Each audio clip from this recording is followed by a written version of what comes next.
welcome back to the 8th Concession. My name is Natalie. Well, Christmas is over, and I hope you had a wonderful Christmas. I certainly did, but I have a bit of a confession to make, and that is that New Year's is coming up, and I prefer New Year's over Christmas. Don't tell anyone. It's not that I don't love Christmas, because I do, but I mean, who wouldn't love getting presents and having your family around you? But I don't know about you, but Christmas is a lot of work. And even though my family helps, and they're great at doing that, it's still exhausting. And so much stuff everywhere, so much food, presents, mess.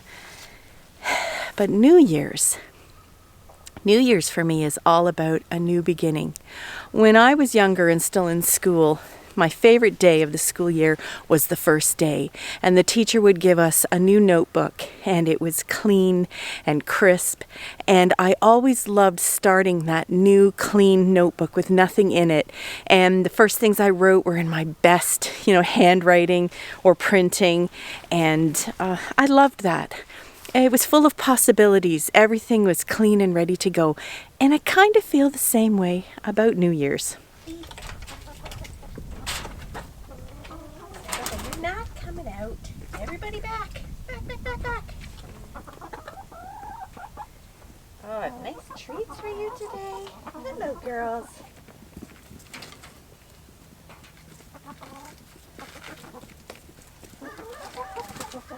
I know you all want some.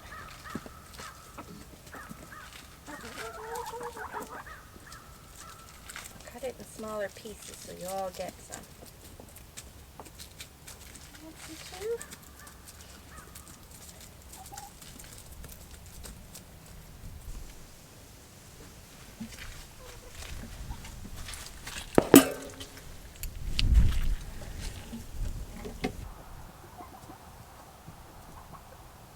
I feel that way about the property as well.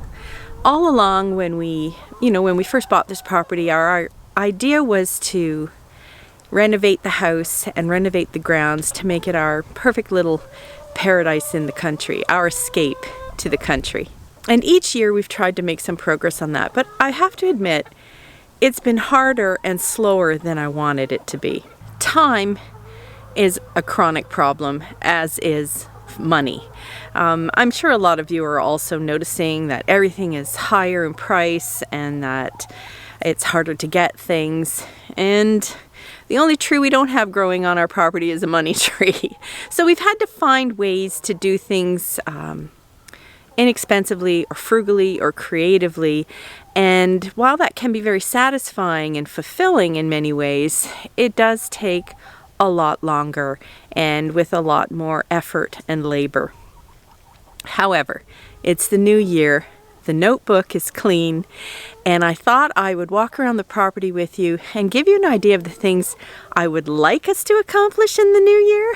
I'm not sure we're going to get to all of them, but I do firmly believe that it's best to have a lot of goals or lofty goals that you can reach for. I think if you only set sort of small goals for yourself, that's all you're going to achieve. But if you set bigger goals or more goals, even if you don't make them, at least you're reaching farther. And the reason that I'm standing here by the pond is this is one of the goals we have for this year. You can hear the chickens behind me. I'm just on the other side of the coop, and this is our pond. It's a decent size. We do know that there are minnows in there and snapping turtles, although I have to admit, in the 5 years that we've been here, the number of snapping turtles we see in the spring walking across our lawn to get down to the creek is fewer and fewer every year, which is kind of concerning. We haven't done anything to the pond, but perhaps maybe they're there and we're just missing them this year. Anyway, the reason I'm showing you the pond is this is one of our goals for this year. Now you might remember that we had a very wet summer last year, and you can see how the reeds have encroached on the pond all the way around, coming out farther and farther into the water. And even on this end, the bit of a path we had going around is all blocked now with reeds. So the first thing we want to do is to rehabilitate around our pond. So what we want to do is come in with our weed eater, whippersnipper, whatever you want to call it, and first take down most of the reeds, create a path around the pond, try and beat back those reeds. They're just so invasive, and really just in one summer they've really taken over a lot of the pond. I really don't like them.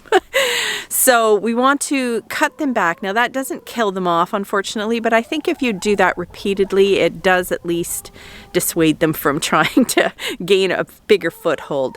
We may have to add planks or soil or rocks in certain areas where it is quite low because we are in a wet area, but it would be so nice to be able to go all the way around. I don't know if you can see, but over in that area there's actually a higher area, and it would be nice to put a couple of Muskoka, or some people call them Adirondack chairs, over there just to be able to sit and enjoy the view. The pond is really quite cool. It has a lot of wildlife coming to it, a lot of birds, herons and ducks, and a green heron lives here. There's a muskrat that lives nearby, and I have seen mink, I think, a little farther down in a stream. So, I mean, who knows who actually visits here.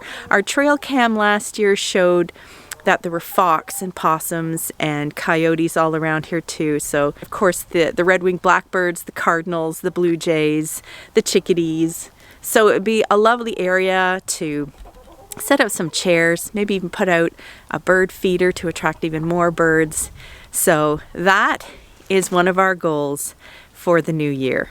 The next big plan we have for the new year has to do with my garden. Those of you who've been following along know that this is not the final look of my garden. So far, I have 5 raised beds. These 4 in the front, and then there's one back here that I managed to put in last year. The problem again was the cost. I wanted to put all the final 4 beds in last year, but the price of the concrete blocks had more than doubled. Now, I don't know if prices ever go down again, but we'll see what the prices are for next year. But I really would like to have it finished. And the finished garden will have 8 beds. The other big project we have for the garden this year, and this is something that I've been promised for a couple of years, Craig just hasn't had time, is that right here behind me is going to be my greenhouse. Now, on a previous video, I showed you the glass that we bought from a greenhouse that had been taken apart, so it's greenhouse glass, and we have it stored in our barn, which we affectionately call our slug hut. And it's been sitting there for a while, waiting for the year for it to be built. Now, I'm really, really hoping that 2024 is when my greenhouse gets built, and it's supposed to go right here. So this is the spot. Here is the edge of the garden, and there's a 4 feet wide aisle there to the fence. And then the greenhouse is going to go right here. I believe Craig said we're thinking about a 10 by 20. I think we have enough panes of glass to do that. So I am very, very excited. That is my number one. Well, that and putting the other 3 beds at the back there. But if I could get that done, then my garden would basically be in its final form, and I could start working on a solution to the paths here because the gravel didn't work. Well, first year, the bit of gravel I put down was great, but now the weeds are just coming through it like it's nothing. So I need to find a better solution. And you can see behind there's a blue tarp. I kept that down from last year just to help keep the weed pressure down so that when we do go to do it, we didn't have so much to dig through. It's been sitting back there. We'll keep it there until the spring and hopefully finish the garden and build the greenhouse.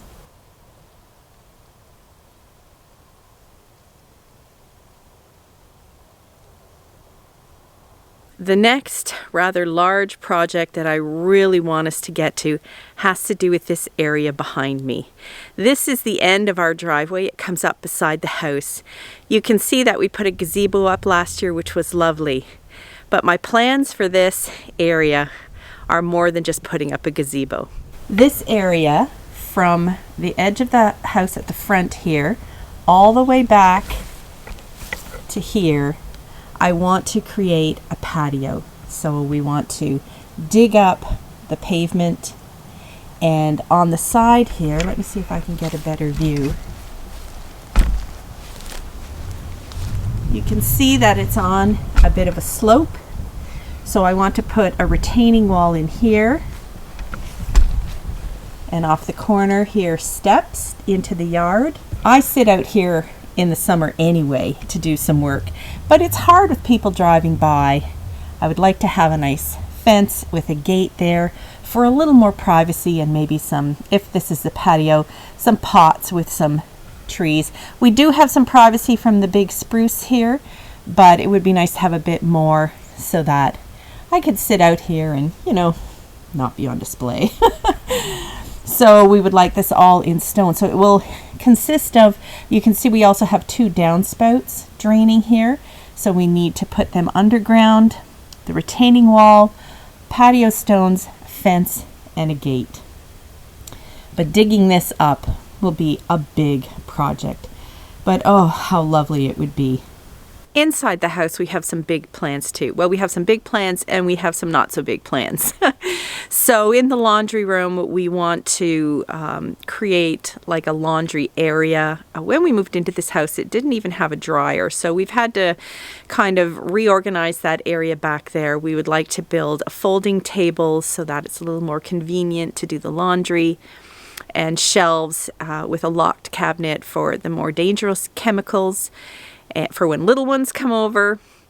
So that's a smaller project that I think will get done. But we have a bigger project that we really want to get to this year, and that is turning our garage into a library office, a library for the family and an office for me. All in one room, not separate rooms, but sort of dual use. That is a bigger project. It needs a building permit, which we are working on, but you know how it is with bureaucracy. You have to jump through all the hoops. You have to fill in all the forms. And when you try and do things yourself, it's almost discouraged, which is kind of disappointing. And we have looked into trying to hire architects and that for some of the drawings. But honestly, in this day and age, I don't know if it's the same where you are, but around here, it seems like either there aren't as many people to do it, or the people who are doing it don't want to be bothered with smaller jobs. So if you don't have buckets of money to throw at something, it seems harder to get people interested in helping you. They don't want to just, design it. They want like a contractor to come in and do it all for you. Well, Craig is really handy, and quite frankly, we can't afford hundreds of thousands of dollars for someone to come in and take over that project. And to be honest, we kind of like to do it ourselves anyway, because you have more control over the quality of the materials and the build. Well, I mean, the materials you could insist on with a contractor, I'm sure, but still, just how things are done and the attention to detail is something you don't always have control over.